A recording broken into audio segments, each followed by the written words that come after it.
Perfect.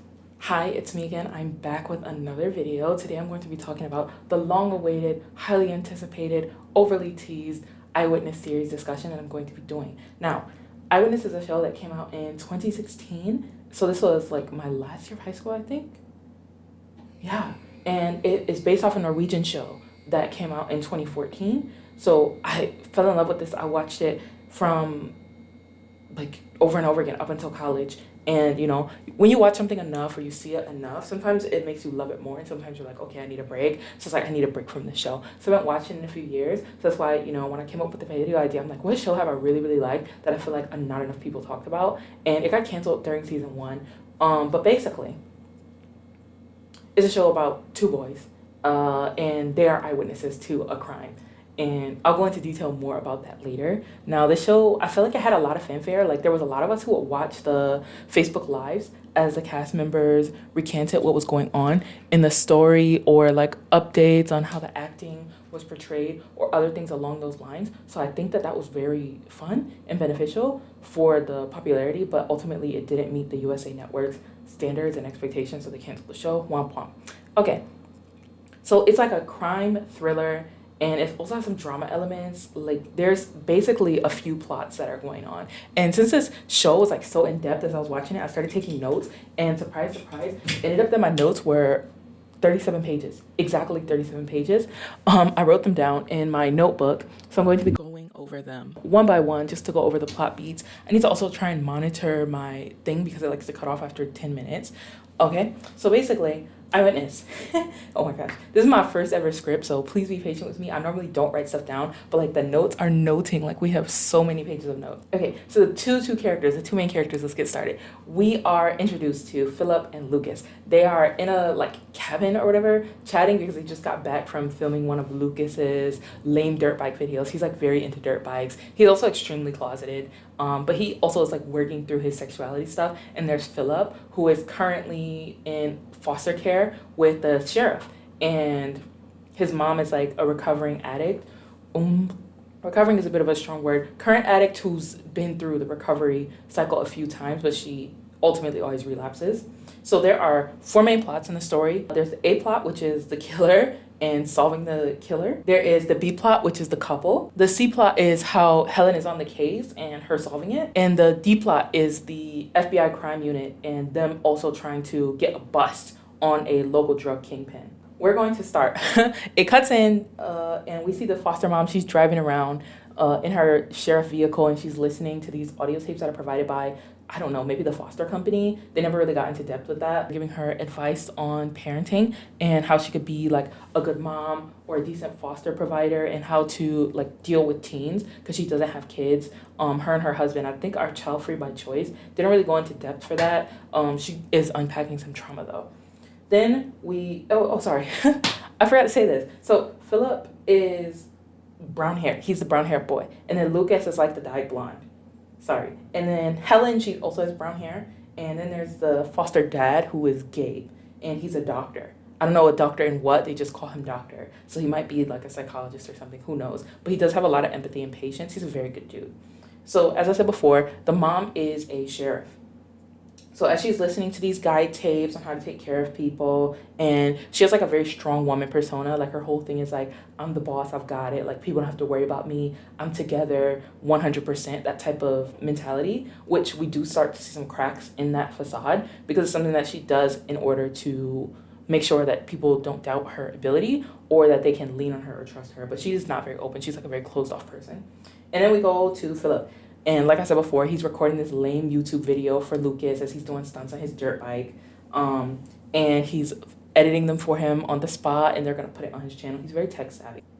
Then we cut to an undercover FBI agent. His name is Chris. He is basically selling out his gang to the FBI for certain benefits, which we'll get into later. I don't want to spoil it now. So he walks into this corner store and he asks this guy for his phone, and he runs to the bathroom, he makes a call. He calls this woman who he reports to. We'll find out who that is later. And he's saying how they got a guy in the trunk, they're going to kill somebody. And he gives them the address of like where they are, and then his buddy comes, he like bangs on the door, so then or not bangs on the door, he like is like, hey, you in there, knocks on the door type thing, and then he hangs up, rushes out, he gives the guy his phone back, you know, gang, he's like trying to act tough or whatever, but we just saw his softer side. So then they go back out, and then we cut back to the couple, and they're discussing how much views they're getting. He's like, wow, you're doing so well, like this is so many views, whatever. He's like praising Lucas to high heavens, and then Lucas is like, whatever, like nonchalant, da da da da. And then they like lean in and they're having like this whole thing, and then Lucas obviously is gay pancakes, he's like, what the heck. He wants to give like a nervous kiss, and it was very awkward. Philip tried to give Lucas a nervous kiss. It was very awkward because Lucas, you know, he's like pushes him away. He's like, oh, I'm not doing that, whatever. And Lucas is in the closet, like he has deep closeted behavior. It's okay though, but then eventually he's like, oh, because he sees that like Philip is really hurt by what he did, so then they kiss, and you know there's a time change in the background, so I'm assuming they were kissing for hours, but they didn't have sex because he pulled out a condom. He's trying to be like I'm mature, I've got it, da da da. So he pulls out a condom and he offers it to him, and Lucas like, oh, I'm not doing that. Like he's like, oh, get that away from me, like I'm pure. It was very funny. The undercover guy and his fellow gang members, they're pulling up at the lodge, okay, and there's some guy in the trunk like they discussed earlier, and Lucas and Philip hide. Lucas hides in the closet and Philip hides under the bed, and then they come out to the cabin. By the way, the undercover cop, he's not really undercover cop, he's a informant, so he cuts the guy. He's like informing him like, I don't know what they're gonna do in the thing, blah blah blah, I'm with the FBI, like blah blah blah, or he didn't say I'm with the FBI yet, he was like, trust me, I'll save you, and he cuts his ties. So now other two guys come and they drag him into the cabin. They're gonna like beat him up or kill him or whatever. We'll find out why they're doing this later, but he deserved it. But anyway, the guy, after he's set free, he like looks at all of them and takes out a gun and he kills all three of them. Even the guy who's like, stop, I'm with the FBI, he kills him too, for obvious reasons that you're gonna find out later.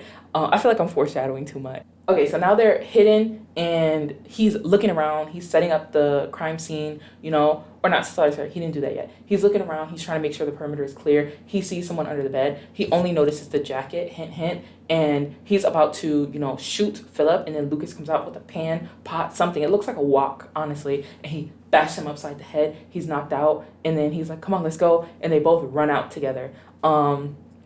And then they like shoot at the cabin again after he left to like make sure he's out. But this dude is knocked out. It's fine. And then they hop on Lucas's bike and they peel off. They're gone.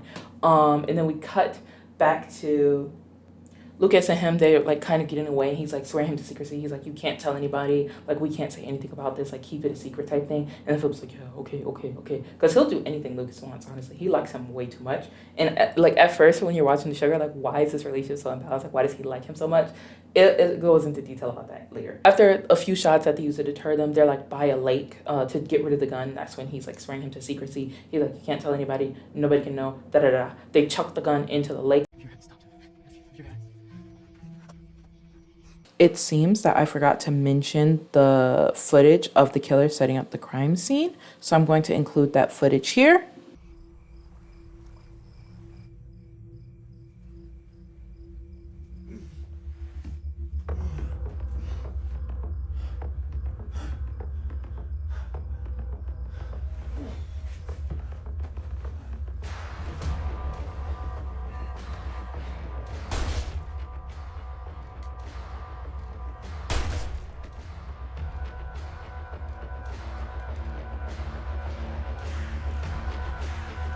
Then we cut back to the foster mom and the foster dad, and they're just doing some spicy stuff. They're like hooking up or whatever inside of a barn. It's a lot. I'm just like, whatever.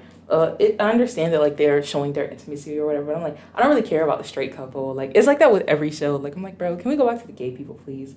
And they have like a spicy moment. It's whatever. So then they realize that Philip snuck away, and the foster mom is a little bit upset. So she's like, he shouldn't be sneaking away. By the way, he went to his mom's house, like his bio mom's house, and she's upset because like she has a tracker on his phone. And the foster mom and dad, they argue about whether to have grace or to be strict with the parenting style, even though she just listened to the videos that told her that she should expect this type of thing and to be open to it and to not be so strict. I guess listening and doing is harder than you would expect it to be. Whatever. So they've only had rights to Philip for 6 weeks so far, and he's like very closed off. And honestly, I think it's Helen's fault. Her character is just like way too strict, and too demanding. It makes it hard for people to open up to her. So basically, she's talking about how he doesn't have visitation until his mom is clean. And Bo, eventually he busts in. This is Lucas's dad. He busts in. He's like, hey, there's like 3 dead guys up in my cabin. So then, obviously everybody, shook. So they all head out to, go scope the scene. Then we come back to Philip. He's sleeping outside on the couch and he's waiting for his mom to come outside. And because he just wants to be with her, like she's his safe space. Anytime he's going through something very, painful or dramatic, she's usually there for him. She's a good mom, except for, the drug abuse thing. Because he's always talking about that, like, his mom loves drugs and she loves him and she also loves dancing. We'll talk about that again later. They have a lot of love and affection. It's really cute. She's comforting him. He gives her some cigarettes. They have a bunch of small talk. It's a lot of caring moments that go on, and you can really see their bond, and it's very cute. The casting is really good, too. Like, the mom is very convincing. We come back to Lucas. His dad seems very cool and calm. He's like a very like straightforward, like whatever type of guy. He's not freaking out about the whole situation. He's trying to make sure Lucas is okay. He's like, were you out there or whatever? So then Lucas makes up his first lie. Cut back to the foster mom, and she's meeting with the FBI agent, Camilla Davis, and Camilla basically little bros her because she's like, hey, this is all the stuff that I noticed at the case, like blah blah blah, how are we gonna do it? Because they introduce each other, do like a little bit of small talk, and Camilla just little bros the F out of her. She's like, yeah, no, like the FBI can handle this, like we don't need your help. Like she's like, we don't need your help, like it's fine, like do whatever, blah blah blah blah. It's really funny. Like I've never seen somebody get stunned so hard, and she was just like, yeah, whatever, because the FBI obviously has like more power than the local police jurisdiction. So then the agent recognizes Chris, the informant, because they're back at the cabin, by the way. I don't know if I said this. She recognizes Chris, the informant. He has a relation to her. We'll get back into that literally shortly. And it's the sister's man. That's the relationship. So that's her sister's man. And, she's like trying to hide her crying or whatever. Because, she already kicked out the sheriff. She kicked her out. Like she little broed her and then kicked her out. So she left. And she's like, like crying or whatever. Because like Chris, they had like a good relationship or whatever. And this spells trouble.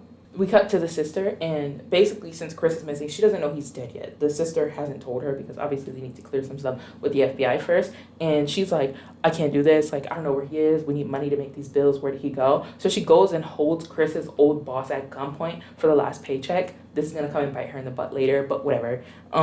Then she kisses her baby, and we cut back to the school drop-off. During the school drop-off, we see Helen and Gabe pull up, and they let Philip out of the car. And there's just, like I said, a really cold exchange. You can see that they're trying to, just be cordial. Like she hands him the bag or whatever. But it doesn't seem like they've made a lot of progress in their level of closeness.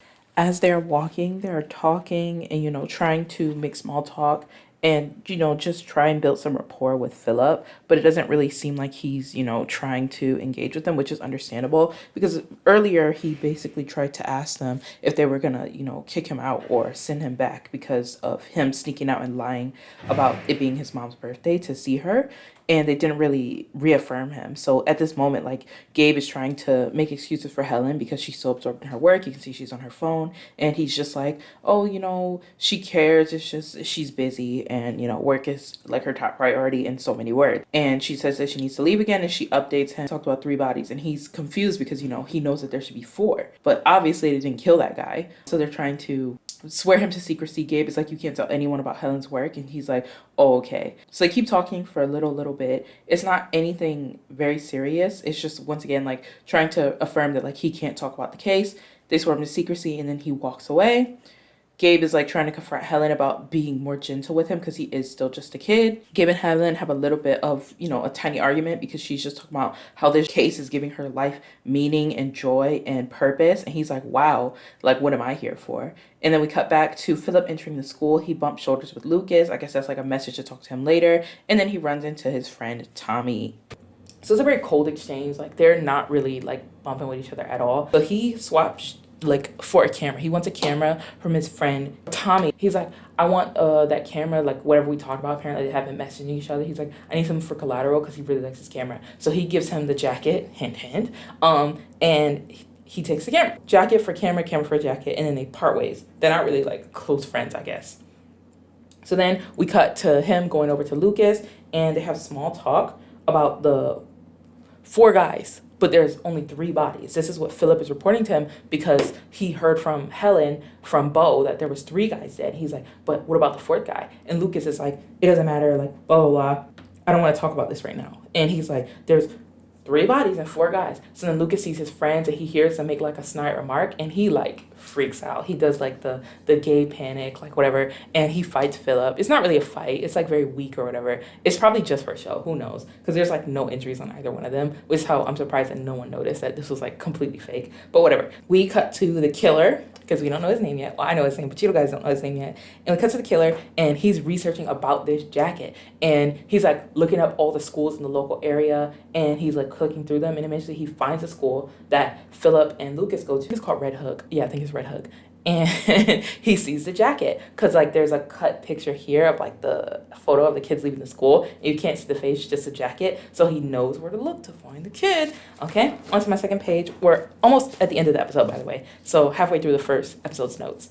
So the foster mom and her partner Tony are now excited about a murder case because they want some type of purpose and excitement in their small town lives. It's not a good thing when it's about a murder, but that's, you know, what they're focused on. And they're putting together like a murder board and they're making observations and trying to connect the whole thing together. And they're honestly making some really good observations and points. But anyway, we cut back to Philip. Philip arrives and apologizes again because he's like, oh, I shouldn't have talked to you at school, like type of good back down type stuff. He sons him as well. And he gets shut down. Lucas is not having it. So we come back to the FBI, and the FBI informs the sister of the loss finally. So the agent Camilla, she finally tells her sister, like, oh, Chris is dead. And obviously the sister sees that she freaks out. She's like, oh my gosh. And she's stressed. She cannot handle it. So then we come back to the foster mom. The foster mom, you know, the sheriff, she comes to ask questions. She's always asking questions. She's trying to get more information out of Bo, more information out of Lucas, more information out of, you know, just anybody involved at the scene. It doesn't really work. And she also wants to, right now, she's at Sita's house. Camila's in the background. And she's trying to get information out of Sita. And Sita's just like, I don't know. I plead the fifth. Leave me alone. Because, yeah, she's been informed of the loss and she cannot handle it. This is like a terrible time to do questioning. So she shuts the door on her. Okay, so then we cut to them trying to bond over dinner. Gabe is like very good at connecting with Philip. They have a good bond from what I can see so far. So they're bonding, and we see that also the mom, she's like making a bunch of old references that he wouldn't get because she said something, and then, you know, Gabe is like more like Steph Curry, so then he does like the Steph Curry hand, and I'm like, oh, okay, I see them there like making basketball references or whatever. I don't know a lot about basketball. Don't count on me for that type of information. Anyway, so then they move on. The bonding is pretty cute, and she can't manage a work-life balance is what Gabe is trying to bring up to her, and he's saying how it's like causing some issues. So you can see that he's been trying to communicate this ever since the case became a thing, because he's like, I want my wife back and my wife isn't here for me. So then there's another sex scene with the parents. I'm like so over it. So then she lies to the husband and goes to meet the agent because he's like, oh, this case isn't that serious, right? It's open and shut. And she lies to him and then goes. Okay, so then there's another Buffalo mention that gets brought up because that's something. Buffalo '07 is the name of the starting episode, by the way. So it's something that happened in her past. I think the killer's still out there. If there is a killer out there, are you going to be the one to find him? Was that supposed to mean just maybe you would get a task, you know, after Buffalo? So we don't really know what it is yet. Foster dad Gabe and Philip go to a meeting alone. And it's a meeting about the fight, guys. 'Cause it's over Bo and Gabe and, you know, Philip and Lucas. And Bo is like, Philip is a terrible influence or whatever. He's going to keep having that sentiment for a long time because he doesn't know the full story. Anyway, Camilla's sister, Sita, she was at home and the CPS agents came to take her baby because obviously she just held a dude at gunpoint. What did she think was going to happen? So obviously he went to the police. They took the baby and she passes out. She's like tweaking. And then we cut back to the foster dad, Gabe, texting the foster mom, Helen, about her absence in the meeting and how it's upsetting that she's not coming because that's what she lied about as well. He said that, you know, will you have time? And she said yes, and she didn't. So she didn't show up to the meeting, and he's upset. And yeah, that's pretty much like all it is. She's way too immersed in her work. Once again, she doesn't have a work-life balance. And then we cut back to the couple. Philip sneaks in for a kiss and want to hit me. They're like joking about the fight or whatever. This literally had me dead. Every single time I see that scene, it's really funny. So then Lucas is upset about being together in public. He's like, why would you come up to me in public? Like, you were doing too much, like my friends, da da da. You know, he's dealing with a lot of internalized homophobia. So then they have more relationship lore. If you want to know about it, you can watch it. It's not that deep. And they kiss, and then he disses his mom's drug abuse, which is like, dude, what the heck? So what if they do? Who cares? I care. You don't get it. I don't want to be that guy. And my dad, he doesn't want me to be that guy. And Rose, no one wants me to be that guy. But what if you are? You don't know me. I know that you're just some spoiled ass rich kid. Oh, but you know everything because your mom's a junkie? Okay, you didn't have to say that. Sorry. How did you? My dad's in Poughkeepsie. Because he was like, oh, you have a mom, and, you know, she has drugs or whatever. So Lucas wants action, and Philip calls out the girlfriend because he's like trying to touch him and get intimate, you know, after he already just said no before when he wanted it. And he's like, you have a girlfriend, like, go get your needs met from that bitch. Disrespectful. His girlfriend's name is Rose, by the way. So he's like, oh, go get action from your girlfriend, Rose. On the way home, Philip is on the same bus as the killer.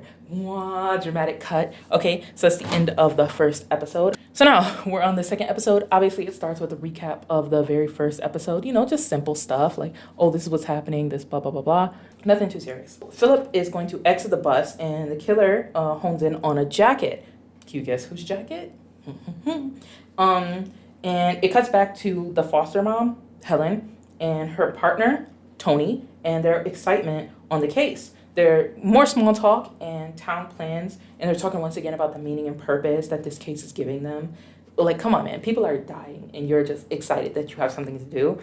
Toxic. Anyway, they cut back to the bus again, and the killer exits following Philip's friend, Tommy, once again, you know, because jacket, so he thinks it's Tommy. So he follows him, and we cut back to the foster mom, and she's pressuring Agent Camila to admit her relationship with the informant because she's like, it's really sus how you're behaving about the informant. So she wants to know the relationship with Chris. And she continues to question her motives and why that guy was in the trunk. And then we cut back to Lucas, and he's herding white turkeys with a leaf blower.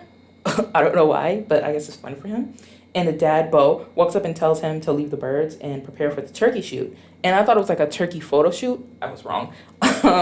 And he gets a call from Philip, which he immediately declines because he's with his dad. And then Philip arrives shortly after, and he tries to update him on his sight of the killer and like what just happened.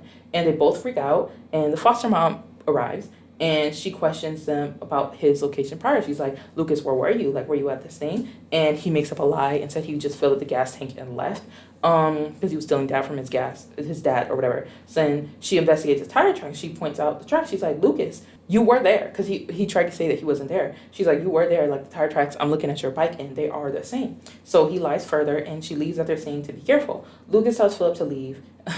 He's fixed on, you know, he fixed on his bae. It was just like, dude, chill. And then we cut back to Sita. She's outside the courthouse being pressured by the drug lord, Mitas, but we don't know his name yet. So she's being pressured by the other drug lord to come with him because he wants his drugs that Chris had, and she wants to get her baby. She talks about how she'll lose her kid if she doesn't go. He doesn't care. He's like, come on, let's go. And he drives her away.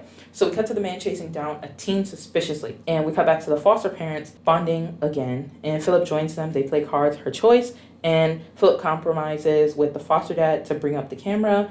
And the foster mom interrogates and mentions a trade. Because they're like, where's your jacket? Like that type of thing. And now we go to him telling Lucas about the killer, only recognizing the jacket. Lucas is like, not here for it. He does not care. He's like, well, we're safe then. What a shitty thing to say. So then we find that Tommy is at risk, not Philip. Great. And then we cut to a commercial break and we come back. So Lucas is on a date with Rose. She is so beautiful. Oh my gosh, she's so pretty. And he's ignoring all of Philip's messages because he's trying to continuously update him about the killer and what he's seen and what he knows. Lucas does not care because he's trying to focus on his beautiful girlfriend, Black Queen. Love to see her. And she's ready for sex. She praises him for the bare minimum effort of waiting for her because she doesn't want to use her virginity yet, and his chill nature, and offers him a blowjob. Now, the reason why is kind of obvious in hindsight. Like, he's clearly gay, but he doesn't want to admit this. Like, that's why he's so willing to wait or whatever. Because he wants to have sex with Philip, but he won't have sex with Rose. Interesting. The Philip message, he sees that Philip has messaged him, and message says basically that he needs to come meet him, or he's going to tell Helen everything she knows, or to meet at the place that they always meet. So then there's more convos from and about the foster parents' bond and them, being there for each other. And then Tony mentions the suspicious girl who's missing. And this girl will find out her relationship to everything soon. And there's also the blockout that the FBI has conducted on them. When Camilla came in, signed her earlier, she basically informed her boss, and they're like, you can't do anything with this case. Like, stay out of it. This is our jurisdiction. So we cut back to her, and the girl that we just saw, the suspicious girl, is the drug lord's daughter. This is Mitas's daughter. Sorry. So the suspicious man who was chasing her down, that was one of the drug lord's goonies. And she was trying to meet up with her boo thing, who is a suspicious older man. And that's why Mitas is so upset. And he's telling her, like, this man is a pedophile. Like, you need to stay away from him. And she's like, no, blah, blah, blah, blah, on her phone, trying to message him. He is a pedophile. No. Yeah. I love you, Bella. I care for you. Why are you shaming with an old man? What spell can I put on you? Stop. Bella, this is for you to go. No. Not another word from you. Okay? No more. Cut back to the sheriff, and she's with the agent, Camila, and she's talking about the missing girl. She's trying to link everything together. And basically, she wants to trade. She's like, you give me information about this missing girl, and I will help you with your sister's situation. She's like, the only way you could help me is by committing perjury. So she wants her to lie to the court and say that it was her who withheld the sister from going to the court case, not Mitas, so that she can get her kid back. Crazy work. So she agrees. Yeah, not very good. So, and then the girl is getting a call back from the suspicious guy, because she was trying to message him earlier before the dad busts in about how he needs to call her back and that she loves him, the pedophile. And the dad gets a phone, and he's having a whole "I will find you, I will kill you" moment on the phone with the guy. Is there anything you're not telling me? Because I'm not trying, does not mean I do not care about my daughter. Well, that may be, but you don't seem very concerned. Do you have any kids? No, not really. Then you don't know. It's not about me. I would never let anything happen to my Bella. Good day. Is that Dylan's phone? Is that Dylan's phone? It's long, Is that you? You freak. I will find you. Because she's trying to hide the phone from her dad, but obviously he sees it and he answers the phone. And she went to the city. The reason why she was in the city and the reason why she ran away was to meet with her pedo boyfriend. So Mitas Milankovic is the name of the drug lord, and he is ashamed, and he takes her phone and he answers the phone when the BF calls. He's very upset. Then we cut back to Philip and Lucas. They're panicking about the killer's behavior on the bus. Philip clearly states that his speculations about the jacket, and Lucas is upset about the threat and thinks that the killer doesn't remember them. And he also mentions the mental unwellness and accuses Tommy's silence hitting Philip, because Philip is like, Tommy isn't messaging me, because obviously we know now that the killer has gone to Tommy and his girlfriend and killed them. And Philip is like, come on, man, like, he hasn't messaged me back in forever. And basically Lucas is like, well, it's because he doesn't like you, that's why he didn't message you, which is like such a dumb take. Like, he has his camera, so if he's like, hey, come get your camera back, obviously he would respond to that. He's like, oh, he doesn't like you. So anyway, Philip is being logical and Lucas is being stupid. He's like, chill and just don't say anything, like, continue to be quiet. Then he keeps trying to ask questions, and then Philip is like, I need to know, like, blah, blah, blah, just questions. And Lucas is like, I'm going to shut him up. So he kisses him. Once again, the manipulation is crazy. So he kisses him to be quiet and tells him not to tell the adults about the whole situation, because he's like, it'll be bad if everybody knows. So then we come back to the sheriff, and she's going to the drug lord's business, house, whatever, to question him. He is stoic and dismissive. She questions his concerns, says that she won't understand since she is childless, because Bella has been reported missing from the school, and she wants to get more information about that and how she can solve the situation. And he's like not having it at all. The reason he's being so dismissive and stoic is obviously because we know that he has her currently, so there's no reason for him to be freaking out. But she doesn't know that. So someone calls Bella's phone, and this is when, the whole conversation happens where he's like, I will find you, I will kill you, da-da-da. We cut back to Sita, and she's frantically searching for the drugs because, Mitas just threatened her and almost got her kid taken away. And then we cut back to the killer. He's approaching Tommy and his GF Tracy, and we already know he's going to kill them, okay? So then we come back to the couple, and they're beating and breaking old cars while drunk. They have some banter about ability, like how strong he is or how weak he is, because he's telling Philip, oh, you hit like a girl. And he also swings pretty weakly, so I don't know why he's saying that, whatever. I guess he's trying to be tough. And then he mentions that Rose offered him a blowjob, and he threatens to bash the killer with a bat, like how he's beating the car. Sure, Lucas. And he jokes that Tommy is in danger. Oh, Philip doesn't like that at all. So Lucas apologizes. The sheriff pulls up on them, and obviously they get arrested. So we come back to Philip and Lucas at the station, and Philip is like, "Why did you kiss me? Like, I feel like you only kiss me when you don't want me to keep talking about stuff, or you don't want me to think about stuff." Blah blah blah. Lucas is a gay panic again, and at that moment, Lucas's dad, he comes in and he's upset. He's like, he's talking to the sheriff outside in Tony, and he's upset. He's like, why are they together, blah blah blah. And Philip wants to get the story straight about what they're going to say, and Lucas says, no, we're not going to make up a story to get straight. We're just going to drink this hand sanitizer. So Philip is like, I don't want to do that. He's like, just drink it, because then we'll be too drunk to talk, so we don't have to get a story straight. Which is dumb, because like obviously they're going to have to talk to their parents again later by themselves, but you know, he doesn't have brains for anything. Anyway, so then we go back. Bo questions the relationship with the sheriff, and Lucas immediately vomits because he drank hand sanitizer, so he throws up. And they said that they'll continue the investigation or the questioning tomorrow. So then Bo drags out Lucas. The sheriff apologizes about lecturing Philip and that she wants to listen to him, and how the partner has some things that he wants to ask. So honestly, Philip immediately vomits too, so because he also drank hand sanitizer, so they just end things there. So then she leaves, and we cut back to the crime scene of Tommy and his girlfriend Tracy, and they are dead from a drug overdose. So she stays late to inform all the families, heroin overdose specifically, and the dad, Gabe, the foster dad, Gabe is worried about Philip because he thinks that that was his friend that were close because the friend had his jacket. So we cut back to the pedo killer, and he's looking at pictures of Bella that he found from the, this is kind of a hint of his job, because he has access to all of the recordings in the town. So he's looking at them, he immediately starts jerking it to her. Disgusting. He's obsessed with her. It's really gross. So then we cut back to the foster parents and their chat with Philip's relationship with Tommy, and you know, his death and how that might be affecting Philip. But Philip denies their closeness, but questions the OD because he's obviously thinking that the killer is responsible, which he is. Philip, he speculates and points out the discrepancies, and Helen says, you can't really tell who is high versus who is happy, because he's like, I don't think that they were drug addicts, and Helen dismisses that because of the information that they currently have. We cut back, and Helen is getting in touch with Camilla over the perjury stuff and is hoping that now they can exchange more information about the case, and she can also get more of her questions answered. And then we have Sita bring her baby to the drug lord's house, and he sexually assaults, he essays Sita. And he basically praised her for her loyalty and not going to the police or snitching or anything. So she brought a fake baby, and the fake baby is a bomb. She sets up the bomb at his house later. So then Helen, we cut back to her, and she feels really bad. And then we cut back to Lucas and Bo, and they're setting up for the birds, and they're having small talk about drinking. He says that he also doesn't care about getting drunk since he did that at the same age. So it's not really a problem for him, and that it's like completely normal behavior.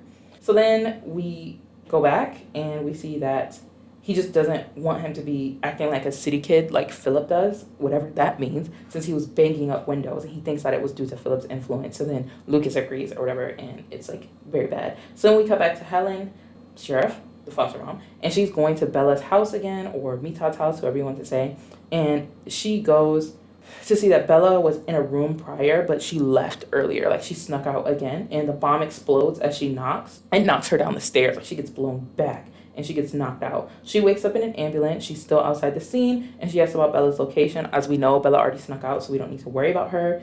Well, we do need to worry about her for completely different reasons, but not for the reason that Helen is thinking. And Gabe runs up to her, and she's completely disoriented, and he wants to take her home. So then we cut back to the couple, and they're worried about the killer, and Lucas feels guilt. Concurrently, all of these events are happening. So the reason Lucas feels guilt is because the turkeys are going to get shot. That's what the turkey shoot is. It's not like a photo shoot. It's like they're going to kill the turkeys. So he wants to free them. We go on a ride, so we see him and Philip trying to sneak out and free them. Then we cut back to the FBI agent, and they're having a luncheon, and they're introducing the new specialist, the new special agent who's going to be in charge of the whole drug bust and everything that's going on. And at the same time, we're seeing Sita getting her son back. And then we cut back finally, so all these things were happening at the same time, and we cut back finally to see that the agent that they're revealing is Agent Ryan Kane, who is our pedo serial killer. Boom, boom, boom, bam, bam, bam. Everything is coming together. Boo, he sucks, okay? So that's the end of the second episode. On to the third episode, we see that Bella is sitting and waiting at a laundromat, and she's trying to steal new clothes, and she goes into the bathroom and tries to change, and she gets caught by a good Samaritan. His name is Larry. We'll talk about him later. Now we're seeing Helen and Gabe are out canoeing, and they're chatting about the relationship, everything, and probably the murder being staged. And Gabe wants to bond with Philip. He asks if like he can bring him on the water too, because he knows that it's their thing, but he also wants to include Philip. And then we cut back finally to Rose and Lucas, and she wants to have sex on this abandoned random bench, and he's annoyed since their friends died in this area. And she's saying, oh, it's good because if you die, we can be young and beautiful forever. She's making the whole thing romantic when it doesn't need to be. So they have bonding moments about grief and, you know, loss. It would have been cute if she wasn't trying to have sex where her friends just died, but whatever. Then we go back to Camila. Camila wants Helen to stay away so the FBI can handle the case. And then Helen and Camila, they make threats to each other to get more information from each other. And then we cut to Camila and Ryan, and they're touching base about the case. He tells her to lie to the public that the bomb was a gas leak. And then Camila mentions the murders. Ryan tries to dismiss this, obviously, because he's the killer. He doesn't want to have focus on that. She mentions the potential staging because that's the information that she got from Helen, and it's probably a lone survivor. And she exposes that Helen told her that. Oh no. They talk about Helen finding a 15-year-old Bella's hair in the trunk because that's the information that she got, and that's why she's been looking for this girl and trying to get information out of Camila. They want Helen to stay away. Well, he wants Helen to stay away and move to field operations. Then we come back to Tony and Helen, and they're chatting about Ryan in his high level and how they could get him on their side to help them get more information about the case. Obviously, that's not going to happen. And then we come back to Ryan. He's setting up, and he's walking suspiciously to go do something. He's setting up a camera. Like, the camera that he's setting up is across from some hookah bar, and you're going to find out the significance of that later. I'm going to talk about it in a few moments. So then we cut back to Gabe. He's going on a leave. He pulled up with Philip, and he wants to go on the boat and talk about, you know, love and relationships and everything and bonding and being a family, and he's hoping for Philip's mom to get better. And Philip denies to go on the boat ride because he has to go to school to meet with Lucas on the roof. Lucas is on the roof. He's hiding while he's crying because he doesn't want to show his feelings. He thinks that everyone will notice if he's crying. He has a mean case of main character syndrome. So that's the reason he's on the roof. Sees the other event. He discusses like what could have happened if he didn't save Philip and how the killer could have killed Philip. And he's reliving that trauma of him not hitting him with the pan or not reacting in time, and the guy killing Philip and then killing him. So that's like the PTSD that he's dealing with in this whole situation. And Philip tells him to tell an adult because, you know, he's a kid too. There's not really much that he can do. And Lucas wonders why he can be calm. It's a trauma response that he's learned from like having a drug addict for a mother. He doesn't tell Lucas that. So now to Lucas asks about Philip's mom knowing he's gay and mentions coming out. And Lucas says there's nothing to know because obviously they're not in a relationship. Okay. Philip keeps comforting Lucas, and they decide to go out to the city together to avoid the grief trip that is like an overnight thing that they're supposed to be doing at school because they both think it's lame. And then we come back to Helen. She's chatting with Mitat. And then we come back to Ryan. He's monitoring the cam setup. It's kind of hard to see what he's looking at. And we cut once again back to Mita, and he's upset about the secrets. And he tells Helen where Bella might be. And he mentions a hookah shop that he used to own. Ding, ding, ding. That's why Ryan is monitoring that hookah shop. Then we cut back to the couple, and they're chatting about Lucas's fake ID. And they're bonding, asking many questions. Lucas is finally opening up and says that he doesn't even like Rose. He likes kissing Philip more. And Lucas is nonchalant and mysterious due to insecurity. It's not because he wants to, you know, have that persona. He says people think he's cool because he doesn't talk, so that's why he doesn't talk. And Philip admits that he's a virgin, and, you know, the whole condom thing was just to appear cool. So we come back to Ryan, and he was monitoring Rose, obviously, at the hookah bar. And he arrives too late as Helen is there, so he can't walk up to her. So then Helen, she goes to the sign where Bella left a note for Ryan. It has like a kiss on it. And it says, like, meet me at the spot tomorrow, like, you know the spot, and then XO Bella. So Ryan is freaking out as he listens to something to lock in. Sorry, so then she didn't see Ryan, but Ryan saw her, and she sees the note. She even gave, like, materials or whatever for Ryan to, like, do stuff with. It's like a perfume-scented note or whatever. Ew. So then Ryan is freaking out, and he listens to something to calm himself down and lock in, focus, whatever. And then we cut back to Lucas and Philip. They're at a club, okay? And Lucas is so worried about the ID card because he thinks that the name sounds fake and his photo looks weird, but it doesn't really matter. The staff checks and lets them both in. It's a gay club. So Lucas is upset. He's uncomfy. And he's like, Philip. And Philip tries not to laugh, and he's like, where did you think we were going? So then Lucas storms out. Like, obviously it was a gay club, because Philip wants to stay until he can get a drink, and Lucas isn't going to deal with this. So we come back to Larry, the Good Samaritan, who's tried to stop Bella. He comes in to report the stolen wallet and confirms that Bella was the one who stole it and her identity for Helen and Tony. So then Helen wants him to keep the card on so that they can track her, and Larry doesn't want to keep paying, so they offer him petty cash. And then we come back to Lucas. Lucas is viewing gay couples outside, I guess, to come to terms with himself. Then we cut to Camilla and Helen, and they're joking and bonding over a drink. Helen asks about Sita and Jake's passy. Jake is Sita's son with Chris. He has a pacifier, and Camilla didn't inform Sita of this, so she denies it for her and says that it's not his pacifier, and that Mita obviously lied about knowing anything, but no one said anything about that, so don't know where that came from. So then she asks for access to the credit card to check the purchase locations so that they can track the card, and this is in good faith. She gives the pacifier back and says that she wants to help her and her sister get out of the situation, so she just wants help. We come back to Lucas and Philip. Lucas is upset with Philip, and Philip lets Lucas know that no one cares at the club and that they can be as comfy as they want, and Lucas opens up about his late mother, and he maybe disclosed the relationship to her, but not to anybody else because he's not comfortable with that yet. So then they kiss outside in public, and Lucas is open and happy as Rick Anderton, because he said he wouldn't kiss Philip in public, but Luke Anderton would. And he did it with initiative, so apparently this is the first time that he's kissed Philip first, but that's not true because we've seen it multiple times, like whatever. I guess it's like since they're outside, that's what he's talking about. They give one more kiss from Lucas, and he's like very enthusiastic about it, and then they head out. And then we see that Camila is also monitoring the gang, and she cancels a report since her sister is there. She was going to call into the office to report everything, but she stopped when she saw her sister was there, and it's a conflict of interest being personified. She reports to Ryan, killer, about the credit card access to Bella's stolen card, and she tells Ryan that they're selling out Helen as a team player. Girl, I was so upset at this moment. I was like, girl, you're literally helping the killer. Ryan and Camila, they share pleasantries. She wants him to call him Kami, whatever. Sorry, so I'll keep saying Kami because it's the way we're used to. And how they want to all update together as a team and be open and honest. There's a reason why he wants that, obviously. So then she asks him for time so that she can get more information and be more helpful and be more reliable or whatever. It was some other stuff in there as well, but I really kind of zone out on their conversations. I really hate this guy. Not the actor, but the character, because it's like, oh my gosh, it's so convincing.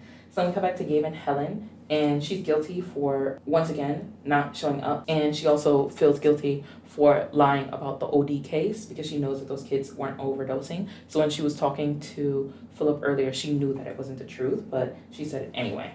Gabe gives her bisexual release to affirm their love, whatever that means. I think they mean like intersex or something, but they said bisexual, even though they said it has boy and girl parts. So I don't understand how that is, bisexual. I think they're mixing it up. So then see that we cut to Camilla, and Camilla is waiting for Sita outside of her house, and Sita gets dropped off by Angel because she let the gang pay for the funeral. She notices that Sita is very deep in the brotherhood, and she calls her out for her and Angel's friendship and how it's a danger, and she founds Jake's pacifier.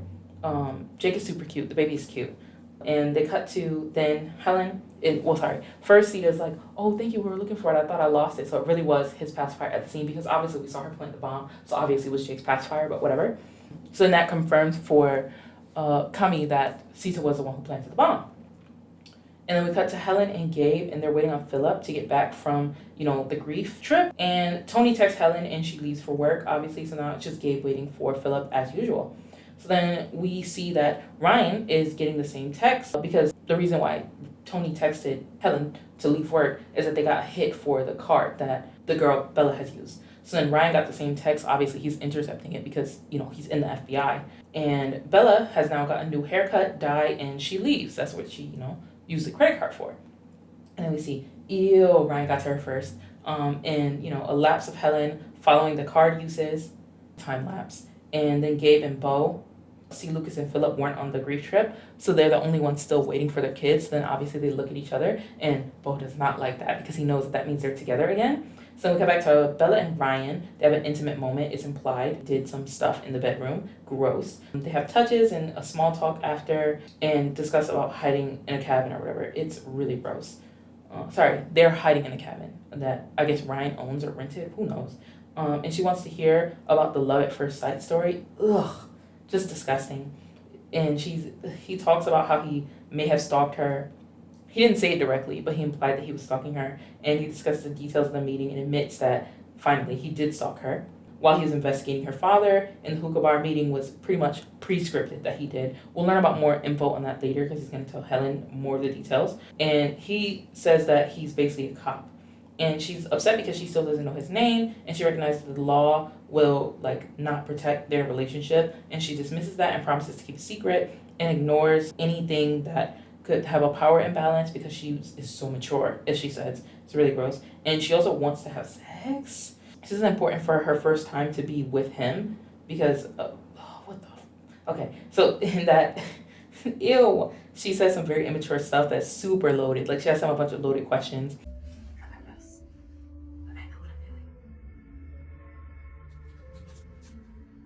What are you doing? I told you. I should get over it.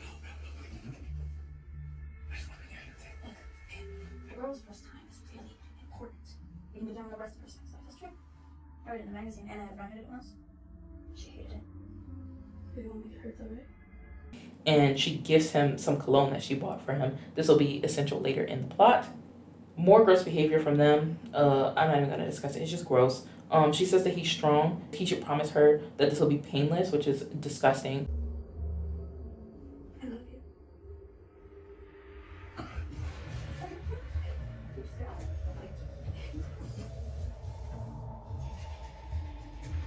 It's not gonna hurt, right?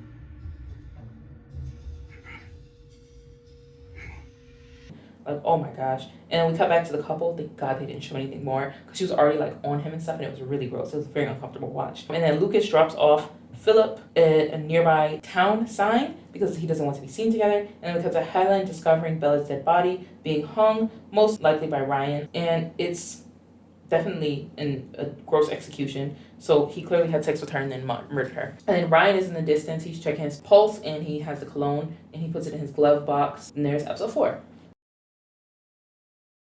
Episode 4 also starts with a flashback. I'm not gonna, mention it from here on out because you get the point. Each episode starts with a flashback and a recovering of events. So then this one is an actual proper flashback after the recap. Sorry, each episode starts with a recap, so I'm not gonna mention it from here on out because that's to be expected.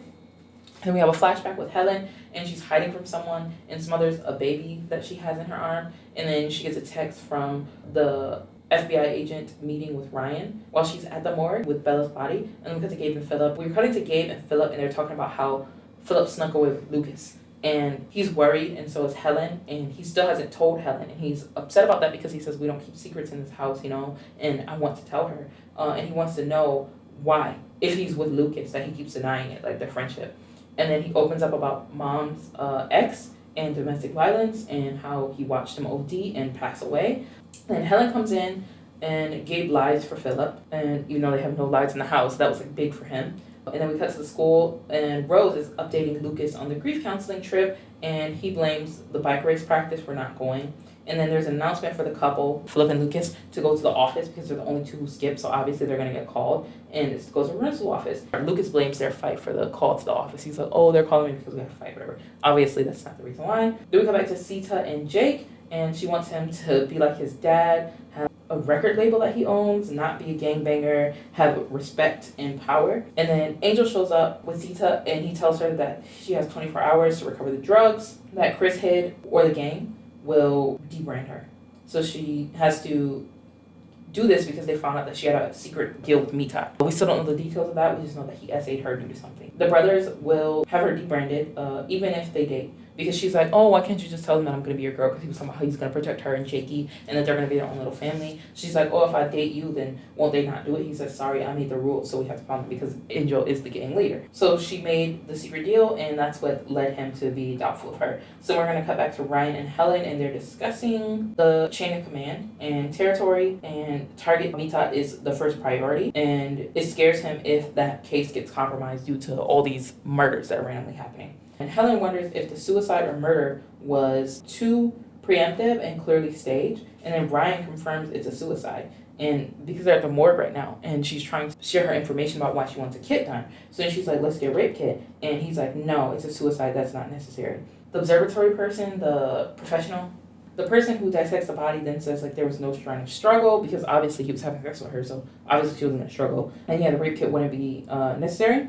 And Ryan doesn't like that she's pushing for it so much. So then Helen knows about the BF and she says the sex is possible prior to death, which is why they should get a kit done. Basically, no one's siding with her on this, even though she's freaking right. So then Ryan mentions that her mental health wasn't well because he has her file, which it just shows like how he was preying on this girl if he knows all this. And then Helen reminds him of the plans to meet the BF because she has the lipstick note and he wants to focus on me time. Helen will walk him through the dangerous like murder site and how everything is connected so that he will approve the rape kit. Beyond me, okay? So then her priority is that this is a potential murder, but the drug bust shouldn't be his focus right now, but he's like, no. And he says his motive is protecting his own butt because he doesn't want to get caught. That's not what he said, but that's basically what he was saying to her. So he agrees to a cabin walkthrough and he looks cold and he looks at Bella and it's like a very upset face, but you know, he murdered her. He didn't have to do that. Then we cut to the school and Rose sees them at the principal's office and she gets weirded the F out because she's like, why are they like this? And I think she's putting the piece together at this point. Lucas storms away from Philip and Rose is fed up with his stoicism and notices the club Sam. She calls him out for ditching her for some sluts. There's a lot of shaming going on in this show. And she asks if he went with Philip.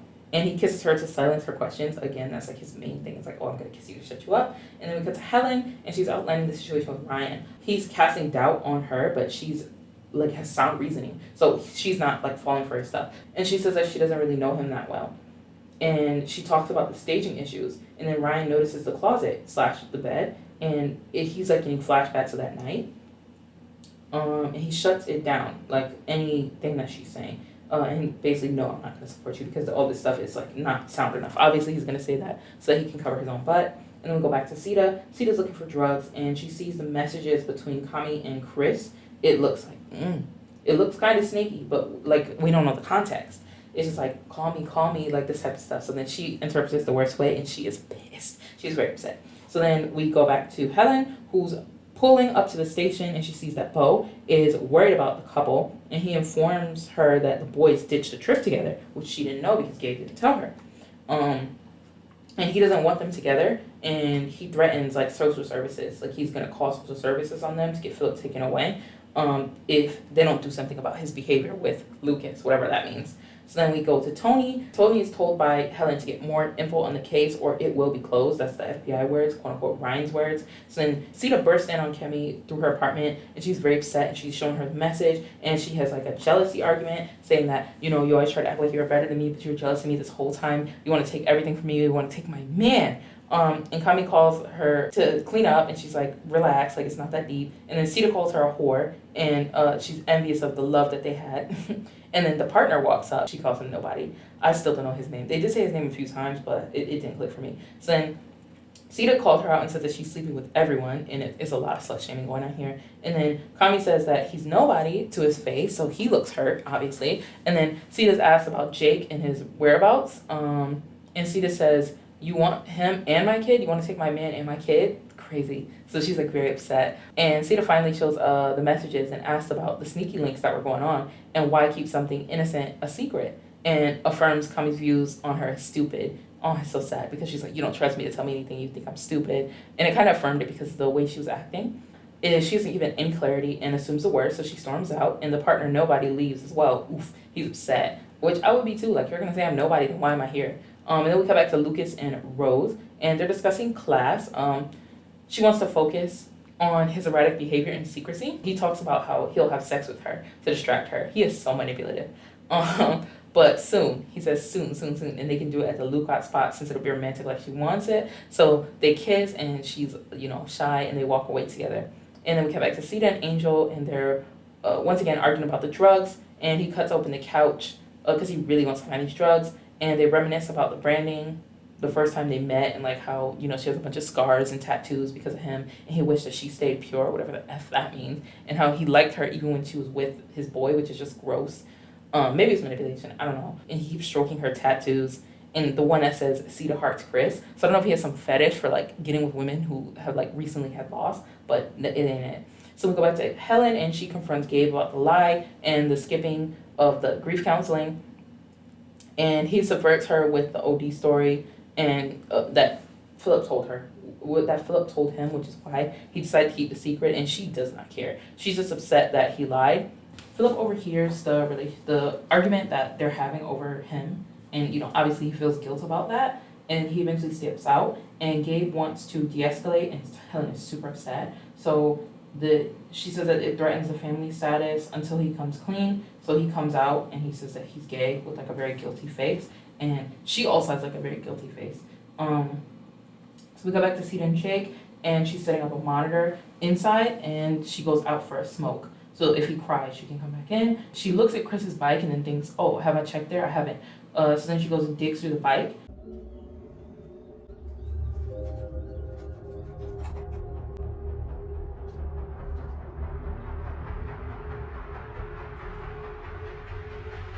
And we come back to Philip and the foster parents, and they're comparing the city versus suburban life, and they empathize in the social and food issues, because apparently the food there isn't as good as New York City food. And Helen asks to see why the couple fought and admit like what's going on. And Gabe offers comfort as he mentions his mom and her support of his sexuality and kindness is what Philip is getting at. Like, oh, she was always supportive of me. And then he said that the first thing his mom asked him was, do you have a boyfriend? Helen asked, do you? And points out him being denied by a potential partner in the area because of a lot of the homophobia here. And she offers to take him to New York City for dinner, and he wants to walk and call the mom, and it's like going to be secret because obviously if the court finds out, there's going to be trouble. And Helen feels ashamed for assuming the worst, even though she's right, so she says yes. Then we come back to the FBI HQ, and Brian is mad that Mita deal is stalled. Bro, you killed his kid. What did you expect? With the Viscovi, so he can't do the bus. Like, bro, you killed his kid. Like, what do you think he's gonna do? Just keep doing drugs? Like, no, he wants to get closure on that. And he also wants a new informant. He says that he'll get Helen to do the job since she's motivated and can do a better job than the rest of the people at the station, whatever that means. Obviously, he doesn't want Helen. So then the partner brings up, the nobody guy, he brings up Sita, because obviously he's like dumb. He's like, I'm not gonna keep covering for you if you don't even see me as like somebody you want to be with. So he's like, oh, Sita is like really deep in there. She can do it. And knows all of them. I was like, damn, just snitching. So then Brian offers Sita full immunity and witness protection if she wears a wire. Sure. And then we come back to Philip in the car. He's reading a meetup text from Lucas. Helen pops in with coffee, and the ride is fixing to be hella awkward. It's an awkward ride. I'm glad they don't focus on it too long. As soon as they turn on the radio, we hear the parenting lessons, and he picks rap music. It's like the worst. Like not rap is worse, but like the kind that they were playing was just terrible. It was just like it wasn't good. So we cut to Lucas's text that says, "Where you at?" As Philip walks onto the rooftop, and he's questioning why he rode with Helen to school, and he admits to opening up to her. He's like, did you tell her about the murder? And he's like, no, I just came out to her to cover. And then he's like, why? And he's like, do they think that he's gay too? And Philip tells him that they think that he's a homophobic bully, which is true. He ate down on that one. And then Philip asks why meat. And Lucas is worried about, their image. Their image, he means his image. And he says that the gossip, it won't go away. And then Philip goes over all the gay activities that Lucas has done and calls him a butthole. Because like, you're doing all this gay stuff with me, but you don't want people to know you're gay. And then he mentions the plans for sex with Rose and how that's going to like help him, whatever, stay positive, who knows. And then Philip is confused why he would tell him that. Because he's like, why are you telling me that you want to fuck her? Like, I don't need to know that. And he says that it's BS. And Lucas wants him to help him with what? I don't understand. And then Philip asks, why would he help him? Lucas finally admits that he likes Philip, and he says, oh, you must know that too. And I'm sitting here like, how? You never said so. Like, how would he know? Is he supposed to be a mind reader? Whatever. So he says that he found a way that they can be together, and then he hugs him. Oh, it's kind of cute. Until I find out what the plan is. It's a terrible plan. Then we cut back to Sita, and she's saying no more kids, and how she won't have any more kids, and that Jake is like her everything, and how moms and sons are special. Ooh, disgusting. And she wants it to work out with Kami, and she wants to talk to her. And then to leave Jake with the neighbor. She goes to leave Jake with the neighbor, and she's going to go meet with Kami. Then she goes to Kami and calls her a slut and says that she's leaving. And then Kami admits to her sluttiness but denies a relationship with Chris. Sita emancipates herself and says they're not family anymore. And she says not to look for her ever again. Sita admits Chris was informing for the FBI, and she denies that they ever had a relationship. And she says that it's not that deep. So then basically Sita is like, what, he would never be an informant, he would never sell his brothers, their brotherhood is too deep. And then Kami points out that he loves his real family more than that. And Sita says that he isn't an art. Kami says that he wanted out in a better life. She tells her to sit down, and she goes over to Death and wants to get Sita out through Ryan. And Kami brings up the deal to Sita for Jake. So we come back to Tony and Helen, and they're mentioning the lead on Bella is a gift.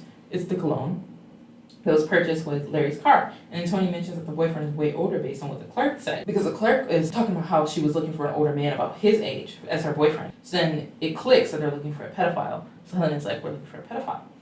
And then we cut to Helen going up to Kami, and they're having small talk, and how neither have girlfriends. They're just like, I guess, by themselves and lonely. Who knows? I guess it's like their hint to like, let's be friends, but they don't want to. So then they bring up the deal and issues that may be the peddler and how they can get him out. It might be a gang-related thing, like the pedo guy, which is why they took him. They're thinking that this is why her hair was back there, because they wanted to kill the pedo guy. And she tells Kami to review the videos and Bella's older man, and she agrees to a one-on-one and gets cued in on Ryan's shutdown because she's like, I can't do it, you have to help me because Ryan shut me out. Cool. And as Philip leaves, he sees Lucas, Rose, and Helen, and they're to pick him up. He texts Lucas that they'll meet later because he was supposed to go follow Lucas and Rose, but he needs to go with Helen first. Then they have some small talk and apologies for hostility, mostly on Helen's part, and ask for a pawn drop-off for biology. All right, it's for a stupid plan with Lucas. Next, I'm so disappointed. So Rose and Lucas are supposed to be doing like a hookup thing, and Philip is supposed to record them, and Lucas can't get it up obviously because he's gay, and it says that he isn't ready because, you know, or maybe it's caused by all of his ice baths or whatever, because he's done a lot of ice baths. So then Lucas leans back and he locks eyes with Philip, and he looks ill, like he's gonna throw up from this situation. Like the whole thing is very gay. It's like a lot of intense eye contact. Bill cut to Sita, and she's pulling up on the Viscobi Games construction front, and she pulls out the wire and leaves the drugs in the car. She's gonna keep the drugs, and I don't know what she's gonna do with them. Not yet, anyway. So then Angel says that she's light because he was suspecting that she might wear wire. So I guess it was smart that she took the wire out because she would have got caught.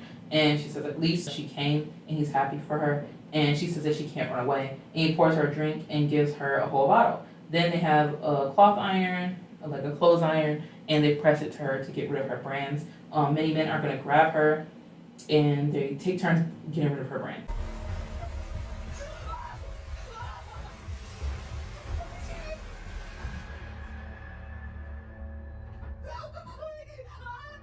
We come back to Lucas. He's at a bike show. This is later after the whole Rose hookup thing. And Philip stands there like weirdly, and Rose is gassed. She's like, oh, my boyfriend is so cool. And then he airdrops the video to everyone. It's like really sad revenge porn. Or for some reason, like it's not a big deal, whatever. Because he stops his stunts as everyone comments on the vid. And then Rose probably admits to sex because she's like, see, I told you we had sex. And Philip discreetly nods to Lucas.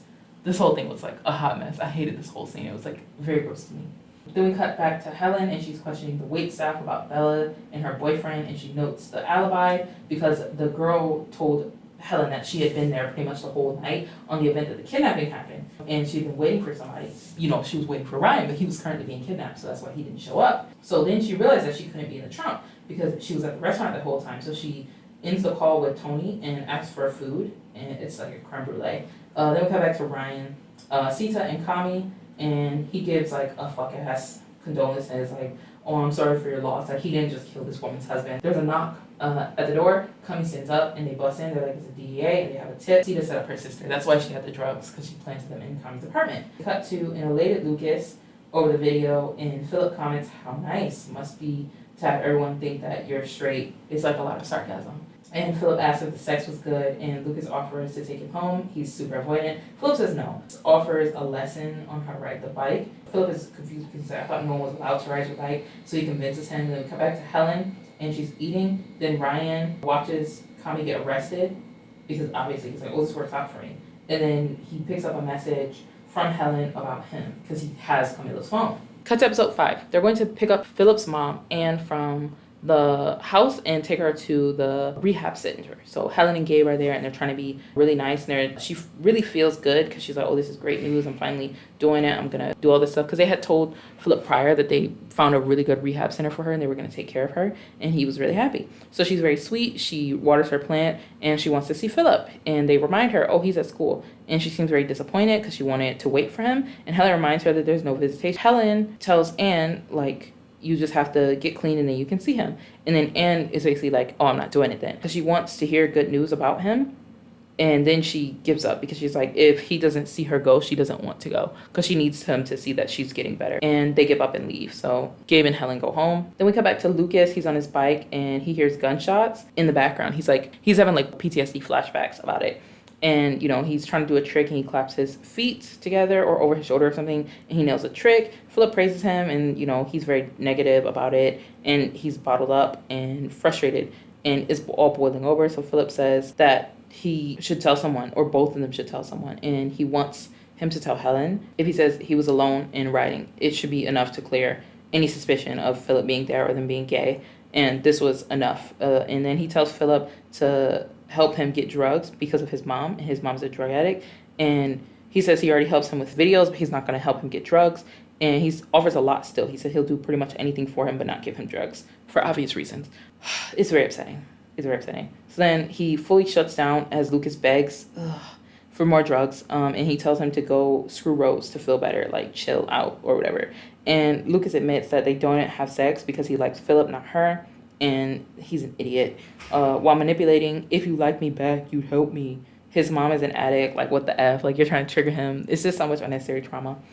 And then we come back to the foster parents, Gabe and Helen, and they're having small talk.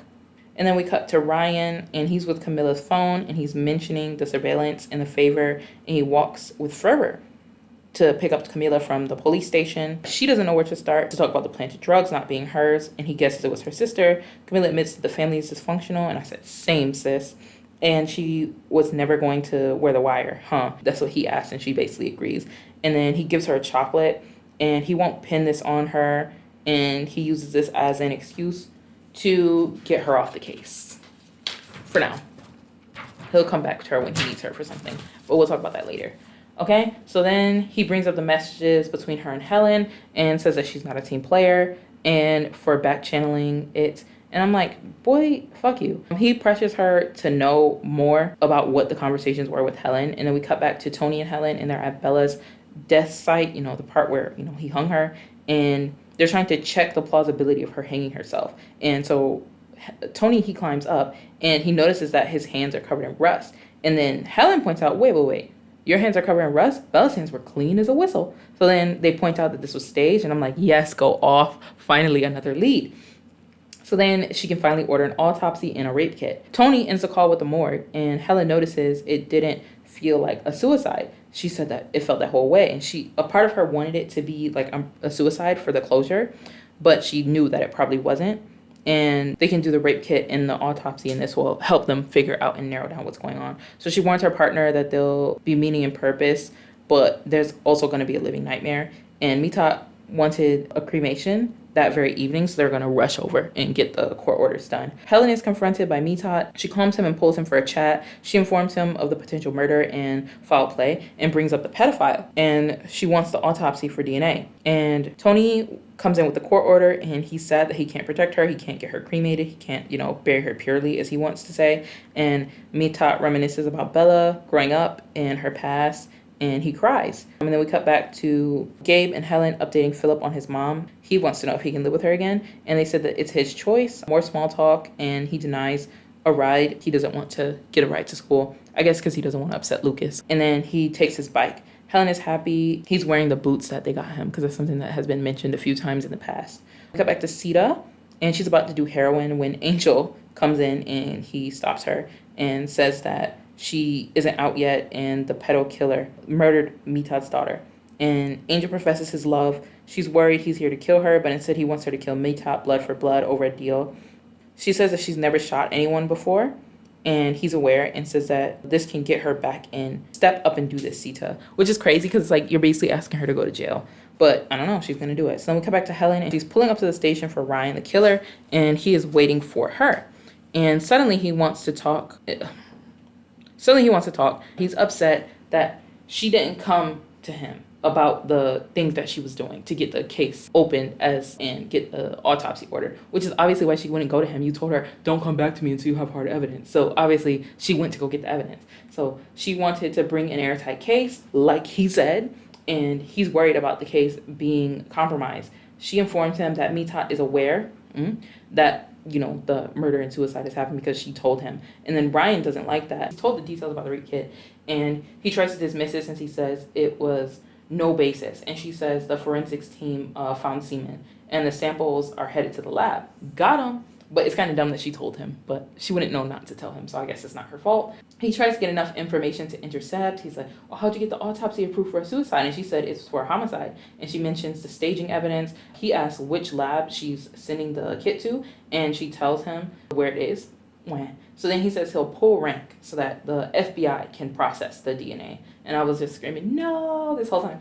So we cut back to Lucas, and he's looking for something. He spent $100 on mints looking for drugs because he wanted drugs from somebody, so he offered to buy them, and the guy gave him mints instead. Dummy. So then Philip warns him again. He's like, don't do drugs. He wants him to steal money from Gabe and Helen, and Philip refuses because he thinks that they're good people. And Lucas asks for help with something to sell before his dad comes back. Philip agrees, and then Lucas picks up a picture of his mom. She's super pretty. So she died when he was 6.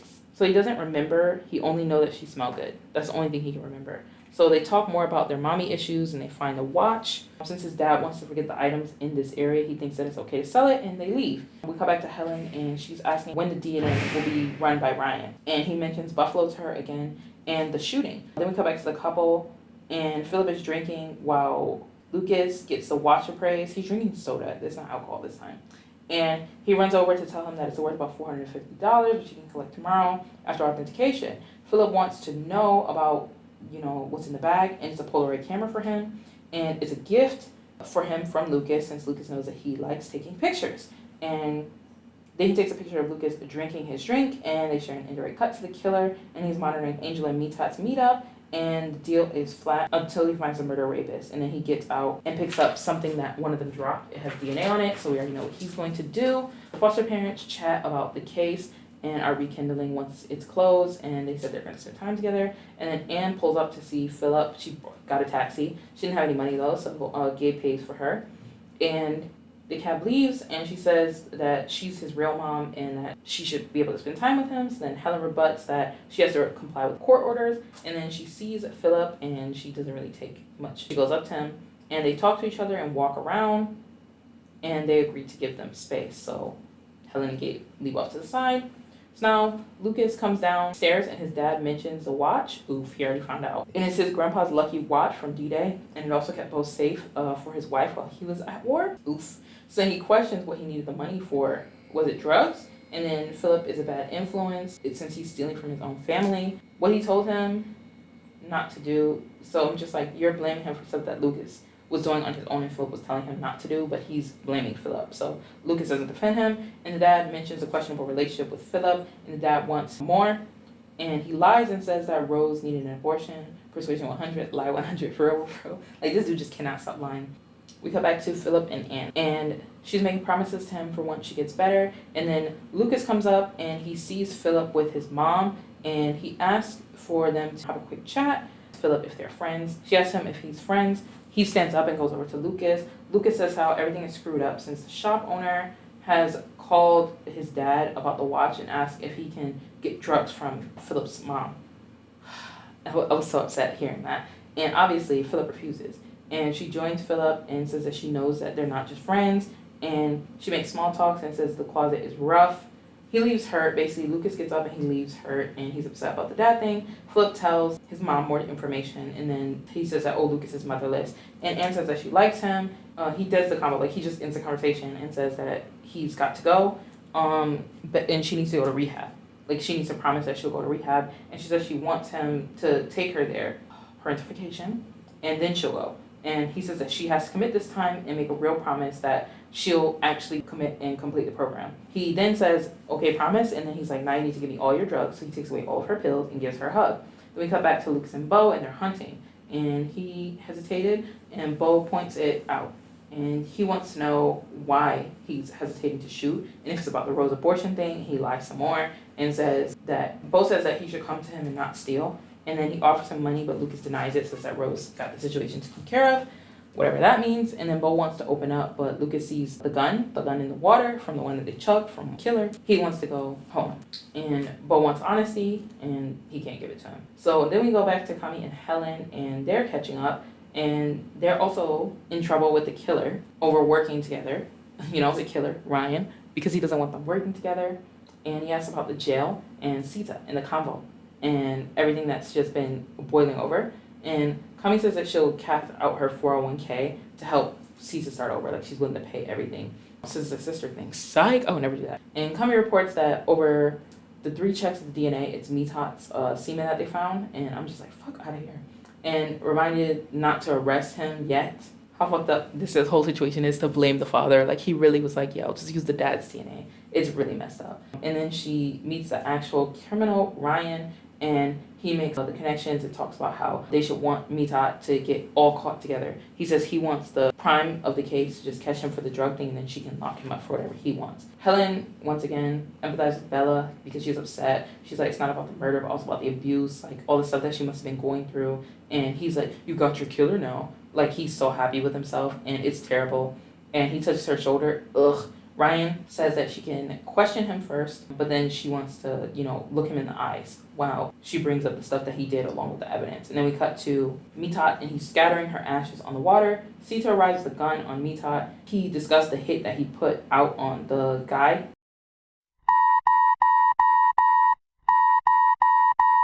Ryan, and how he hired her and Chris to do that, which is why, you know, he was in the trunk. And she blames him for her life falling apart, and she shoots him twice, once in the stomach or the chest, I can't really tell, and then once in the head. And then she smiles and then cries after. And then we cut back to Philip and Lucas, and they're discussing the gun's visibility and decide to cover it with a big rock. So then Lucas asks about him getting pills from Anne, his mom, Philip's mom, and then Philip says he threw them away, good boy. And then Lucas pushes him and runs away. Philip drops off his mom to rehab with his foster parents. And Helen wants them to hug, and she also wants to hug him. And then Lucas sends a cry for help text. Help me, I can't deal anymore. I just want it to end. Poor Philip, all this stress. He's also just a child. And he gives up and tells Helen after seeing the text, best boy. He says Lucas is in the cabin and he saw the murders, and he told an adult, so I'm really happy with that. And he continues to let her know what Lucas saw and how he's been keeping it a secret to help him and not speak out about him yet because it could ruin his sponsorship, and that's his main concern. Gabe is doubtful. Helen is arguing or urging. She wants to know more information, and they reaffirm the promise to admit to seeing the gun, and he says that he'll take them there. And then it cuts to Lucas. He's playing with the gun that they had thrown in the river, and he's shirtless, and he's like pretending to shoot stuff. So that's concerning. So let me continue. Sorry, I just got back from work. So if things look a little bit different, it's because I'm shooting this several hours after the fact. So I'm going to continue. And when I left off, we were basically talking about Lucas and how he was standing by, like, whatever, holding up the gun, playing with the gun. And honestly, I think he was having like a nervous breakdown or like a lapse in identity. He was going through something, and it was very scary. We are now going back to the foster parents and Philip. They're at the lake. This is the start of the episode. So remember, at the end of the last episode, it cut off with Lucas with the gun. Now we're starting the next episode, episode 6, after the recap, and they are looking for the gun. They have walled off the whole area, put tape up, and they're searching. And he feels guilty and shame, and he says that he admits to pretend that things are better than they are when it's bad. That's what he's confiding into the foster parents. So then Ryan arrives, of course he does, and he asks what they're looking for, and she tells him it's a gun, and he says it's all over since Mitot is dead. And she's like, what? Because she's like, what? That doesn't make sense. How is he dead? So then she says it's not a conviction or good enough, and she wants to confirm responsibility. And he asked about like the tip, and luckily she lies, because he was basically trying to dig and figure out who reported about the gun, who knew about the gun, and she was smart enough to be like, it's just some random hiker. So her lying and saying it was some random hiker honestly protected Philip, because oh my gosh, that could have been really bad. And basically we cut to Philip, and he's running. And then Helen questions Lucas. Lucas immediately is like, no, Philip is lying. That's not true. That didn't happen. Once again, he's just lying like shit. And then Philip arrives, and he sees the sheriff car at his house. So he knew that Helen was home. So then Gabe, he brings his dancing boots for Helen because they were supposed to go dancing. Remember, like, oh, the case is over. Let's spend some time together. But remember, she lied. She knew that this case wasn't going to wrap up anytime soon. She's way too deep in it. So then Philip comes out as he texts Lucas to meet up. So then Camila is there, and she's showing the footage of Sita to her partner and Ryan, because she's finally like, okay, I can't protect her anymore. I have to report this to somebody. So she shows them the video of her sister Sita killing Mitat. She wants to basically keep herself off the case. Then we go back, and Philip is waiting for Lucas to have a discussion, and he goes with Rose for the party on Saturday. So he's not trying to talk to Philip. He's not trying to cross-reference anything. He's like, okay, I'm distancing myself. I don't know why he thinks running away is going to fix the problem. Like, there's literally a murderer out on the loose, and you're trying to protect the murderer. Make it make sense. Lucas calls out Philip for stalking him, and they leave, all of them. So Rose, her friend, and Lucas, they walk away. And basically, he keeps messaging him. He's like, Lucas, come on, like, we need to get this taken care of. Like, we have to sort this out. So while he's waiting at the tunnel, he sends another message. Oh my gosh, he sends several messages, honestly. He's blowing Lucas's phone up. Lucas does not care. He's getting ready for that party. He declines a call that he gets from Helen at the same time. And he waits for a while, and Helen comes because it's been several hours. You can see that in the background. So Helen comes and she sits down with him, and they have a small chat about the mom. Love of dancing, and then they go. The foster parents, Helen and Gabe, they have come back from, this is later, they come back from some dancing party or whatever. They're drunk, and they're like bonding, you know, they had a good time, and they were talking about how it reminded them of when they first met type stuff. It was very cute. So we come back to Lucas and Rose, and he's upset that she took a bad video, because normally like Philip shoots his videos for him and uploads them to his YouTube channel, and he felt like Rose wasn't doing a good job. And one thing you're not going to do is disrespect my beautiful queen. That actress is so pretty. And at least she's pretty. That was my note. My line of thinking just goes there. So then he whines again, it's not good, it's not good, and asks for more painkillers, because since Philip wouldn't give him the drugs, he lied to Rose and Rose's mom to get drugs from them, which is just like painkillers. And she brings up that he's already had 4. And she says, okay, well, if you really, really need it, because apparently his ankle hurts or something. He made up some lie. I can't even remember. She says she'll give him more at the parties, and he's really happy. Then we come back to Philip and Gabe, and they're coming back from canoeing. They ended up not going on the water. I think the through line is that Philip has like a fear of water, or it's like his coping thing. He talks about it more later, don't worry. And basically, he runs into Helen, and Helen basically says that she did some thinking, and she thinks that Philip is a liar, and she thinks that he's lying and not Lucas. So then Gabe is like, see, this is why he doesn't trust you. And she's basically like, the mom's ex is still alive, and she doesn't believe anything he says anymore. He's not credible. And then Gabe says, like, how can you get him to trust you if this is why you're acting? So she eventually, like, she convinces Gabe that Philip is not trustable. So then we go back to Ryan, and Ryan is trying to dig up files on Helen. He's trying to figure out her past, and he lies to her old therapist that she had for exit counseling from the Buffalo incident. And he says that she is currently working for him, which we know is not the case. And he wants her dirt on her real bad. He wants that dirt. He's digging for it. He's making up anything he has to say to get this therapist to disclose what she can. And she doesn't give anything, which is good, but she does disclose that, oh, Helen wouldn't get rid of the demons that she has. Like, she's definitely keeping it stored somewhere. So that's all he needs to know. And he, ends the call and moves on with other stuff that he's planning. So then we cut back to Tony and Helen, and they're discussing the board again. And Camilla pulls up. And basically she's telling her about everything that just happened with her sister, and her sister possibly going to jail, and her having to take a step back from the investigation because she's too deeply involved. And then we cut back to Philip, and he's home. He's editing a video of him and Lucas happily together, and their cute private moments that we didn't see. So I guess it's like the lore, because at first I'm like, why does he like him so much that he literally treats him like trash? But like in the video of their private moments, it was really cute. So I'm like, okay, he's doing that like breadcrumbing thing where he's like really nice in private and then trashy in public. It's like really sad, but it works on Philip. So then we come back to Ryan. Ryan is sneaking into Helen and Gabe's house because they didn't have the door locked. And this is while Philip is editing the video. So he's snooping for key details on where Helen has put her stuff and how he can potentially get dirt on her. And Philip doesn't know. He's just in there editing the video. So this like terrified me. I'm like, oh my gosh, is this Gabe and Helen? Oh my gosh, she's going up this. I was so shook. I was like, oh my gosh, how did I forget this scene? It was so scary. Like the whole time, like, what if Philip gets up? Like, is he gonna kill him too? Like, he just kills everybody to try and cover his thing, but he was getting sloppy. Anyway. Then we cut back to Bo, and Bo comes to tell Lucas about a potential sponsor due to his reels, which I'm like, whoa, reels were around in 2018, so it just felt very nostalgic. So I'm like, what? Reels were around in 2018? I don't know, let me check that while I'm editing. I'll put in a clip here if it was. He reminds him to ditch Philip because Philip is a bad influence, and he also celebrates that they're getting a sponsor or whatever in the details that will go into it, and he says that he needs to really focus on this and like keep his distance from Philip. So then Philip shoots another text message to Lucas, which he obviously ignores. Then we come back to Gabe and Helen. They've made up, and they also started to rationalize the behavior of Philip, and they said it's coming from his background, and they want him to not lie because, you know, Helen has convinced Gabe that Philip is a habitual liar, and they want him to come clean and to walk and talk and, you know, just have all this stuff. So then he says that he'll just be back for 20 minutes in dinner. He leaves. And then in 20 minutes, Bo and Lucas arrive so that Philip can apologize to them.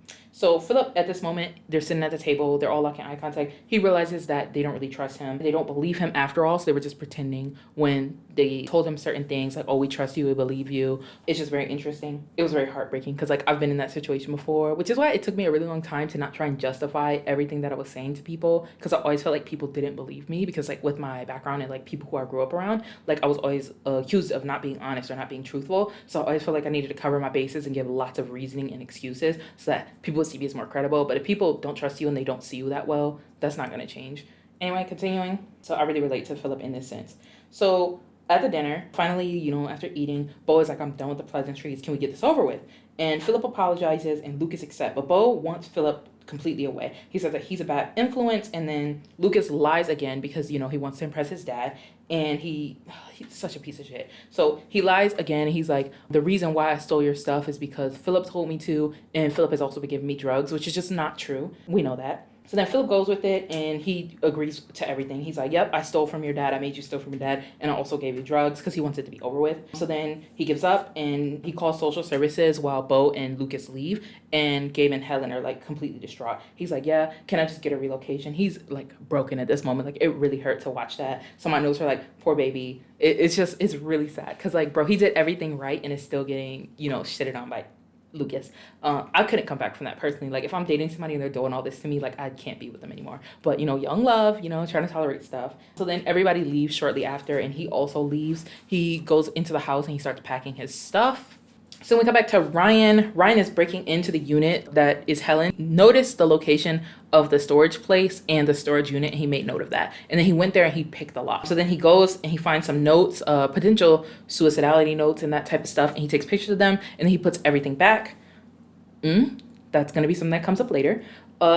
We go back to the foster parents and they're looking for Philip. They're like, oh my gosh, where is he? And we cut to Philip. He's drunk. He's trying to go to this party. It's the party that's happening on Saturday. He wants to go to Lucas. He tries to run into him and Rose is like, no. She stops him and then Lucas shoots him away. He's like, get the F out of here. Like, you're embarrassing. Da-da-da. And then people start to throw stuff at him, which is like, it's a lot. I'm like, bro, how can you still date this dude?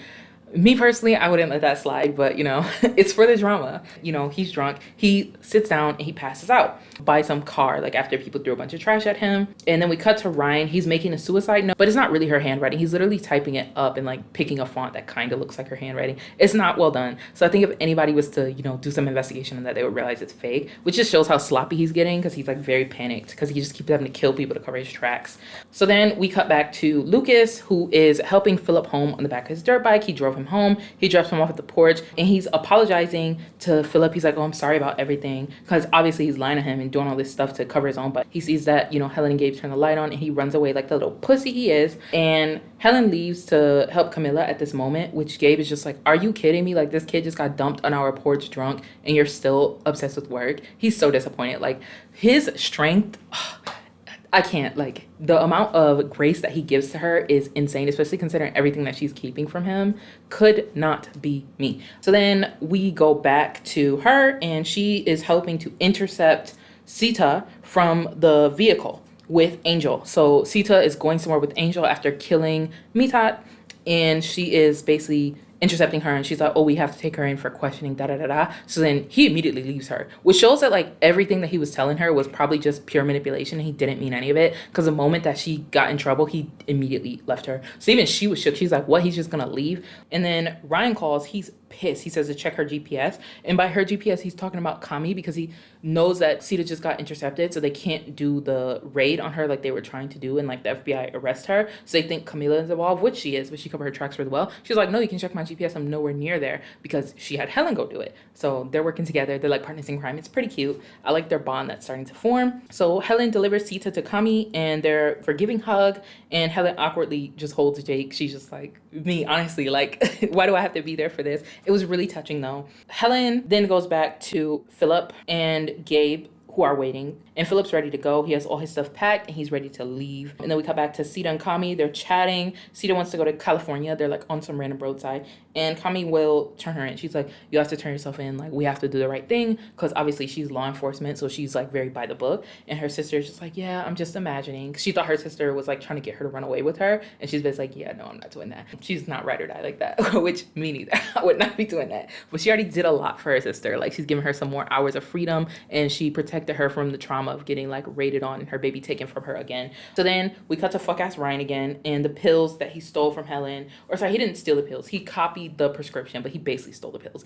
It's a prescription that she used to take for her PTSD. He copied that, and he's basically trying to like plant that she's gonna OD and kill herself in the note that he prepared, and he's going for Helen. So Tony pops up on Ryan, and he's asked him about the gun and the progress that they have on that. And he's like, basically, oh, it was a false lead. Like, there was no gun. Some kid just made it up type thing, which honestly protects Helen and Philip at this moment, but they don't know. So then, you know, this saves her and from being killed by Ryan, like right now, because he was about to go do that.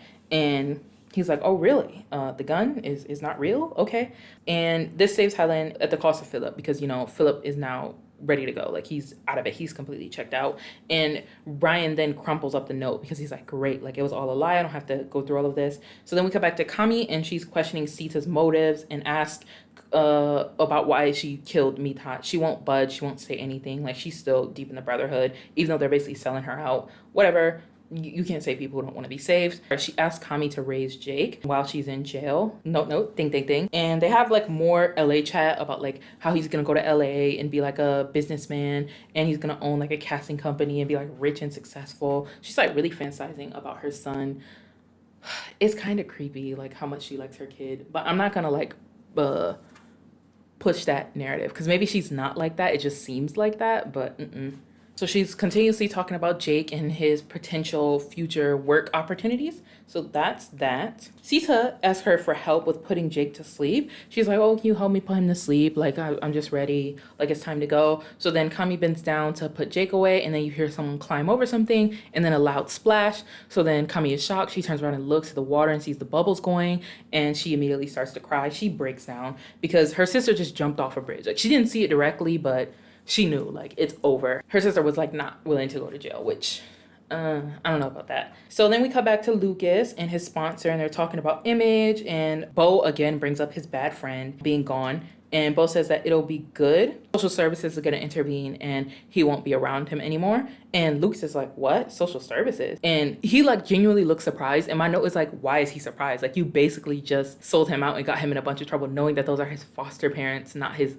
adopted family. Like, his situation is very temporary and circumstantial. So I was like, dude, why are you surprised? Like, you did this. So then he's zones out and he's like, what? And then he watches the video finally that Philip sent. It was like a goodbye, like I wish you luck type video, like with all their cute moments.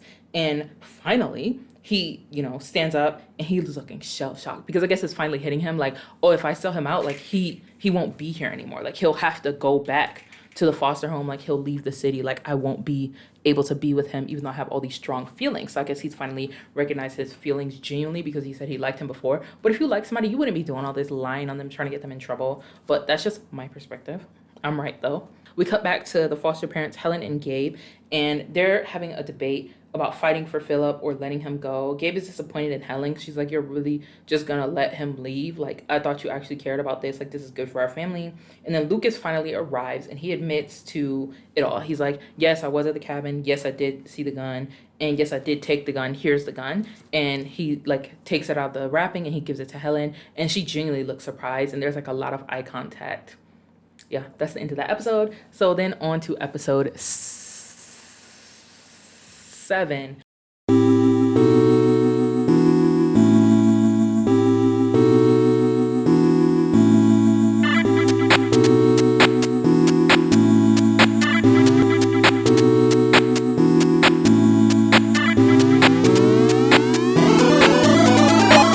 We come back to Philip and